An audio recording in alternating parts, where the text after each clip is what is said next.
So hey, what's up guys? We are back with a new video. This is Shivam. This is Neha. Hope so आप सभी बहुत अच्छे होंगे, होने भी चाहिए. And आपके लिए लेके आ गया नई वीडियो और आज का टॉपिक है Why Allah did not send prophets to India. Really? Yes. ये सही बात है. So डॉक्टर जाकिर नाइक जी अब इसका उत्तर देंगे. ये किसी ने क्वेश्चन पूछा होगा या क्या होगा हमें भी नहीं पता. Doctor Zakir Naik Urdu Hindi lectures. ये सारा टाइटल मैं बड़ा कर और क्या बोलते हैं हमें अच्छा आप बताना कि टाइटल सारा पढ़ना चाहिए या नहीं पढ़ना चाहिए ना फालतू क्या बोलते हैं हमें रिक्वेस्ट आती है इंस्टाग्राम पे लिंक आते हैं वीडियोस के हम वहीं से उठा के डायरेक्ट यहीं ओपन करते हैं और यहीं देखने लग पड़ते हैं हम पहले वीडियो ओपन करके नहीं देखते हमें नहीं पता इसमें क्या है सो फिलहाल स्टार्ट करते हैं डॉक्टर जाकिर नाइक जी की वीडियो इंटरेस्ट तो बनेगा ऑब्वियस सी बात है और आंसर सुनने का मजा आएगा वीडियो को लास्ट तक जरूर देखना बस यही रिक्वेस्ट है वीडियो पे रिस्पांस नहीं आ रहा कुछ व्यूज भी कम हो गए तो थोड़ा मजा भी नहीं आ रहा डीमोरलाइज हो रहे हैं हम सो पहले आ रहा था मजा यार जब व्यू हर एक वीडियो के व्यू 10-10 हजार से ऊपर से ना तो मतलब मजा आता था काम करने का अलग ही लेवल होता था कोई दिक्कत नहीं करते हैं हम अपनी मेहनत जारी बस और स्टार्ट करते हैं वीडियो को फिर करते हैं अपनी बातें डिस्कस बिस्मिल्लाहिर्रहमानिर्रहीम Assalamu alaikum to all of you. My name is Maya Sasane. I am staying at Vashi, Navi Mumbai. And my question is, why respected prophets and spiritual scripts were sent to Mid-Asia and nearby Europe and why not to India? बहन का सवाल है कि profits mid Asia में भेजे गए हैं Europe में भेजे गए दिगर मुमालिक में भेजे गए इंडिया में क्यों नहीं भेजे गए वेरी नाइस क्वेश्चन इंडिया में क्यों नहीं कुरान मजीद में साफ तौर पे लिखा है साफ तौर पे सूरह रौद में सूरा नंबर 13 आयत नंबर 7 में वली कुल्ली कौमिन हाद हमने हर कौम में हिदायत देने वाला भेजा है साफ तौर पे लिखा है कि अल्लाह सुब्हाना व तआला ने हर कौम में पैगंबर भेजा और हदीस में आता है कि मोहम्मद सल्लल्लाहु अलैहि वसल्लम फरमाते कि अल्लाह सुब्हाना व तआला ने सारी दुनिया में 1,24,000 पैगंबर भेजे लेकिन नाम से जिक्र कुरान मजीद में सिर्फ 25 का है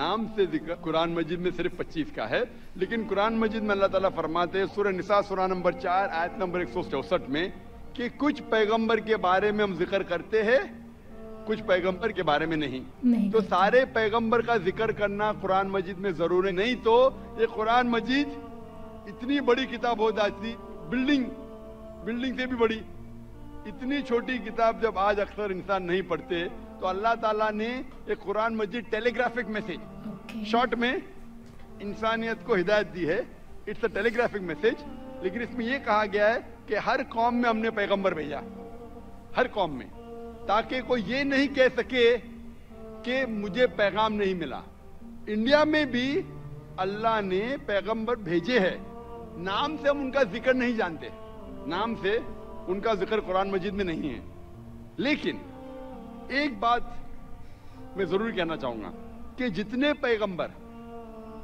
आखिरी पैगंबर मोहम्मद सल्लल्लाहु अलैहि वसल्लम के पहले आए उनका पैगाम महदूद था सिर्फ उन लोगों के लिए जहां उनने पैगाम दिया जितने पैगंबर भी आखिरी पैगंबर मोहम्मद सल्लल्लाहु अलैहि वसल्लम के पहले आए उनका पैगाम महदूद था सिर्फ उन लोगों के लिए लेकिन क्योंकि मोहम्मद सल्लल्लाहु अलैहि वसल्लम आखिरी पैगंबर है और इसके बाद कोई भी पैगंबर नहीं आएंगे इसका जिक्र है सूरह अहज़ाब में सूरा नंबर 33 आयत नंबर 40 में कि मोहम्मद सल्लल्लाहु अलैहि वसल्लम आखिरी पैगंबर है इसीलिए मोहम्मद सल्लल्लाहु अलैहि वसल्लम सिर्फ अरबों या सिर्फ मुसलमानों के लिए नहीं भेजे गए थे वो सारी इंसानियत के लिए भेजे गए थे कुरान मजीद में लिखा है सूरह अंबिया में सूरा नंबर 21 आयत नंबर 107 में वमा अरसलनाका इल्ला रहमतल आलमीन कि हमने तुम्हें भेजा सारी इंसानियत के लिए सारे जहां के लिए सारे आलमीन के लिए क्योंकि मोहम्मद सल्लल्लाहु अलैहि वसल्लम आखिरी पैगंबर थे इनके बाद कोई पैगंबर नहीं आएगा इसीलिए वो सिर्फ मुस्लिम या मुसलमान या अरबों के लिए ने सारे इंसानियत के लिए भेजे गए थे और कुरान मजीद के पहले कई पैगाम आए कई वही आए जितने पैगाम अल्लाह की तरफ से आए कुरान मजीद के पहले वो सिर्फ महदूद थे चंद लोगों के लिए, लेकिन क्योंकि कुरान मजीद अल्लाह का आखिरी कलाम है, वो सिर्फ अरबों या मुसलमानों के लिए नाजिल नहीं किया गया था, वो सारे इंसानियत के लिए नाजिल किया गया है। और इसका जिक्र आता है सूरह इब्राहिम में, सूरह नंबर 14 आयत नंबर 52 52, और सूरह बकरा सूरह नंबर 2 आयत नंबर 185 में कि हमने ये कुरान सारी इंसानियत को हिदायत के लिए नाजिल किया है। तो इसीलिए आज कुरान और मोहम्मद सल्लल्लाहु अलैहि वसल्लम का पैगाम सिर्फ मुसलमानों या अरबों के लिए नहीं, पहले जितने पैगंबर आए, जितने भी अल्लाह के कलाम भेजे गए, वो सिर्फ महदूद थे कुछ लोगों के लिए। आज आप चाहे हिंदुस्तान में रह रहे हो या यूके में या सऊदी अरेबिया में या यूएसए में या कनाडा में, सारी इंसानियत को मानना चाहिए आखिरी पैगाम कुरान मजीद और आखिरी पैगंबर मोहम्मद सल्लल्लाहु अलैहि वसल्लम। इसीलिए इसका जिक्र, मोहम्मद सल्लल्लाहु अलैहि वसल्लम का जिक्र सारे दिगर मज़ाहिब में है कि ये आखिरी पैगंबर आने वाले हैं। बाइबल में है, हिंदुओं के किताब में है, पारसियों की किताब में है, यहूदी की किताब में है।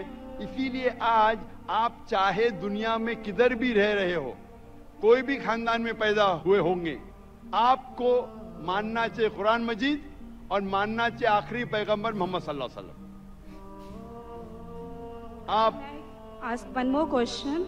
जी हाँ बहन, मतलब इस्लामिज्म में रीबॉर्न होना यानी दूसरा जन्म तो है नहीं, राइट? तो फिर हाँ, क़यामत के वक्त अल्लाह सबको फिर से मतलब ये करेंगे, तो वो मुझे कंसेप्ट समझ में नहीं आया। Very good. बहन ने पूछा कि इस्लाम में रीबॉर्न, रीबर्थ तो नहीं होता, फिर से आप दुनिया में पैदा नहीं होते, लेकिन आखिरत में फिर से उठाया जब, उसका कॉन्सेप्ट नहीं समझे। आप अगर पढ़ेंगे ये जो कॉन्सेप्ट है हिंदू धर्म में, हिंदू धर्म में जो रीबर्थ का, ये कॉन्सेप्ट कुछ किताबों में है, लेकिन ऊंची किताब अगर आप पढ़ेंगे, Veda, the cycle of birth and rebirth is called samskara. Sanskrit में इसे कहते संस्कारा। ये हिंदू विद्वानों ने, पंडितों ने इसका जिक्र किया, लेकिन इसका जिक्र वेद में कहीं नहीं आता है। वेद में कहा गया है पुनर्जन्म। पुनर्जन्म सुना आपने बहन, सुना है? जी हाँ। पुनर की मतलब फिर से, वापस। पुनर का मतलब नेक्स्ट, वापस। ठीक है, मान गया। पुनर मतलब नेक्स्ट, अगला, वापस। जन्म मतलब लाइफ, जन्म मतलब जिंदगी, फिर से जिंदगी, वापस जिंदगी। इससे इस्लाम को कोई हर्ज नहीं, इस्लाम भी इसमें मानता है। इस्लाम में भी अल्लाह ताला फरमाते सूरह बकरा में कि अल्लाह ताला ने आपको जिंदगी दी, फिर मौत दी, फिर से जिंदगी दी। यानी इस्लाम में भी हम मानते हैं कि हमारा पुनर्जन्म होगा, लेकिन एक बार, वो आखिरत में।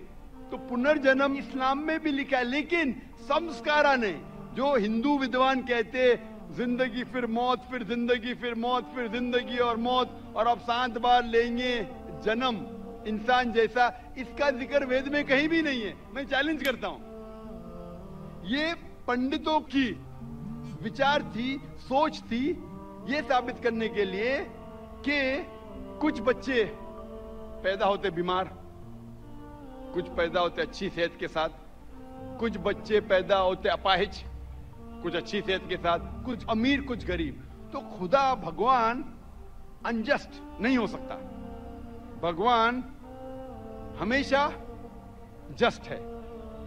उनको ये नहीं समझ में आता था बच्चा कैसा अपाहिज पैदा हुआ, बच्चा गरीब कैसा पैदा हो, तो उनने अपनी सोच से सोचने लगे कि भगवान तो गलती नहीं कर सकता, इसीलिए ये बच्चे ने पहले जन्म में गलती किया, इसलिए अभी अपाहिज पैदा हुआ। पहले जन्म में कुछ गलती किया, इसलिए गरीब पैदा हुआ। पहले जन्म में अच्छा किया तो सही बात पैदा हुआ। ये फैक्ट है। ये आपके वेद में नहीं लिखा है।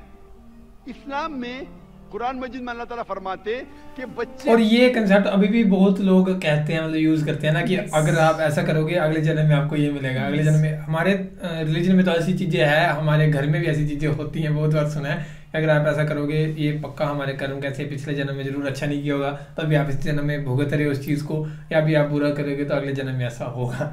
तो ये बनाया गया है हिंदू रिलीजन में, तो ये फैक्ट है ही है, 100% ये बात सही कही है डॉक्टर साहब ने। आपके लिए इम्तिहान है।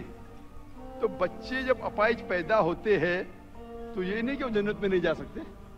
हर बच्चा मासूम है, बच्चे वालिदैन के लिए फितना है, इम्तिहान है।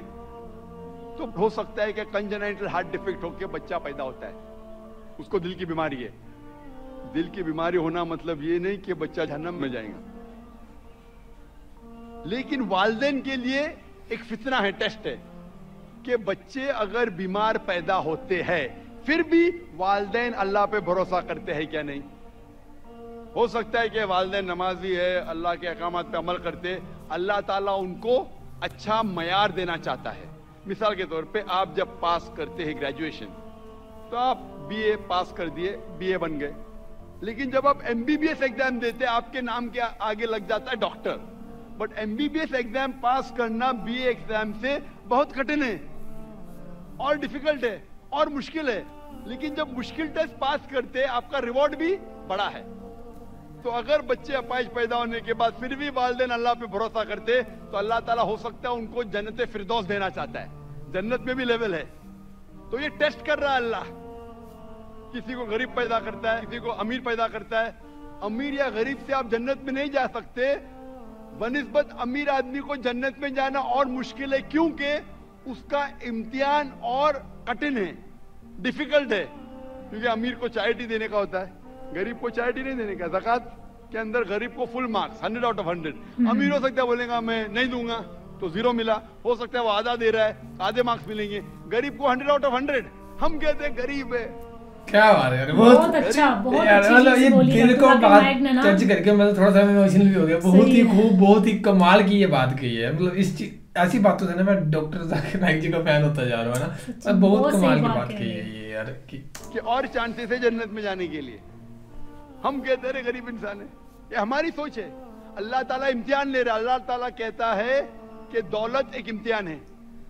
तो ये हिंदू विद्वान इसे समझ नहीं सके तो संस्कारक है, मौत जिंदगी, मौत जिंदगी, मौत जिंदगी। लेकिन वेद में लिखा है पुनर्जन्म। एक बार आप इस दुनिया में आएंगे, इसके बाद आपकी मौत आएंगी, फिर से उठाया जाएगा आखिरत के दिन पे, और उस दिन आपका हिसाब किताब होगा।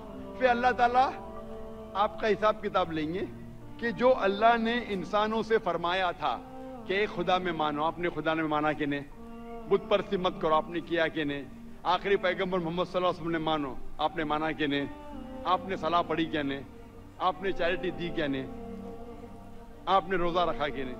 तो ये अल्लाह ताला हिसाब किताब करने के बाद आपको ग्रेस मार्क भी दे सकते। उसके बाद फिर फैसला करेंगे कि आप इस इम्तिहान में सफल हुए क्या नहीं। सफल होंगे तो जाएंगे। क्या बात है ना, बहुत खूब बयान, कमाल की वीडियो और बहुत कमाल की एक्सप्लेनेशन यार जाकिर नाइक सर की। उनके क्वेश्चन थे कि जो प्रॉफिट हैं वो इंडिया में क्यों नहीं भेजे गए, तो उन्होंने बता दिया कि भेजे गए हैं, लेकिन उनका नाम जो है वो नहीं बताते। जैसे बताया था कि अल्लाह ने 124 लाख भेजे थे ना, 1,24,000 है ना, पर नाम सिर्फ 25 का ही है बुक में। सो भेजे तो है पर नाम नहीं पता है। सो बहुत बढ़िया। और बाकी जो दूसरा उन्होंने क्वेश्चन डिस्कस करा था, मैं क्वेश्चन याद आ रहा था, क्वेश्चन नहीं याद आ रहा, क्वेश्चन क्या था वो, क्वेश्चन नहीं याद आया। पुनर्जन्म, उन्होंने कहा कि जैसे हमारे यहाँ पे पुनर्जन्म होता है तो वैसे ही आपने कहा कि इस्लाम में नहीं होता, लेकिन आप जो बात करते हो कि क़यामत वाले दिन अल्लाह सबको ही ले जाएंगे, लेकिन उसके बाद फिर से उनका जन्म उनको देंगे। तो उन्होंने फिर उसको एक्सप्लेन कहा था कि वेद में भी यही सेम चीज लिखी है और कुरान में यही चीज बात नहीं है कि जैसे 7 बार वाला ये तो एक फैक्ट बनाया गया, खुद बनाया गया। तभी तो मतलब ऐसे कहते हैं कि 7 जन्म तक तेरा साथ देंगे, फेरे लगते हैं। मतलब जब शादी होती है हमारे रिलीजन में, हिंदू रिलीजन में 7 फेरे लगते हैं, वो 7 जन्म वाली ही स्टोरी है। पर डॉक्टर जाकिर नाइक जी ने ये कहा है कि वेद में ऐसी चीज बिल्कुल नहीं लिखी गई है। तो हमने अभी तक वेद नहीं पढ़े है, सो हमें भी पता नहीं है। ये डॉक्टर जाकिर नाइक ने कहा है तो हमने उनका सुन लिया है। उनको बहुत ज्यादा नॉलेज है, ये हम चीज महसूस कर चुके हैं। और आप सभी को पता ही होगा जो वीडियोस देखते हैं, तभी हमें इतनी ज्यादा रिक्वेस्ट आती है जाकिर नाइक जी की। और जैसे वो मतलब पूरे पेजेस याद है, चैप्टर नंबर ये, सूरा नंबर ये, हर एक चीज, लाइन नंबर ये, हर एक चीज याद है, मतलब पूरी दिमाग में बैठी है। सो बहुत बढ़िया लगता है साहब। बाकी एक ही रिस्पॉन्स रखें, प्यार बातें रखें, वीडियो सजेस्ट करते रहे, हम रिएक्शन करते रहेंगे। सो बाकी इंस्टाग्राम पे जाके फॉलो कर लो जिसने नहीं करा है हम दोनों को, लिंक उसका है डिस्क्रिप्शन में। सो बाकी फिलहाल इस वीडियो में इतना था guys. Thank you so much for watching the video. और दूसरा चैनल जो बीट ब्लास्टर है वहाँ पे भी है इस्लामिक कॉन्टैक्ट, वहाँ पे भी आप चेकआउट कर सकते हो। फिलहाल इस वीडियो में इतना था guys. Thank you so much for watching the video. मिलते हैं नेक्स्ट वीडियो।